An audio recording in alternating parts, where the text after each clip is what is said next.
To mount 1000-watt Lumark Halide lights with trunnion mounting using pipe, you can consider the following approach. The materials you will need firstly include 1 and 1/4" ENT conduit for the vertical support. Secondly, you'll need a 1 and 1/4" to 3/4" reducing coupling to connect the conduit to the luminaire's trunnion mount. Thirdly, you'll need 3/4" EMT conduit for the horizontal arm supporting the lights. Fourthly, you will need 3/4" EMT connectors for joining the conduit.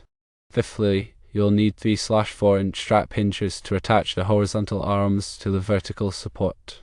Here are the procedures. Step 1. Determine spacing.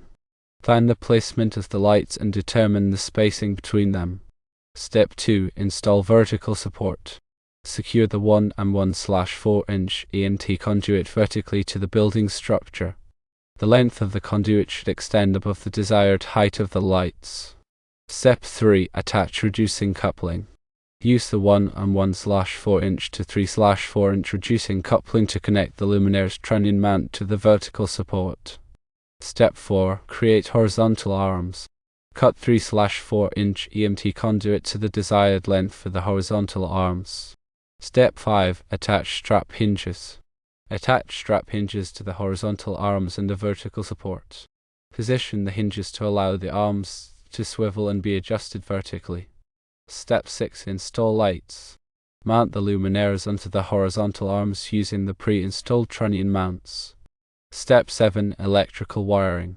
Route electrical wiring through the conduit and connect the lights according to the manufacturer's instruction. Step 8. Adjustment. Adjust the horizontal arms to achieve the desired lighting angle and height. There are additional considerations. Use weatherproof conduit and connectors for outdoor installations. Secure the conduit and mounting components firmly to ensure stability. Consider using a lift or scaffolding for safe installation at higher elevations. Consult with a licensed electrician for proper electrical wiring and safety compliance.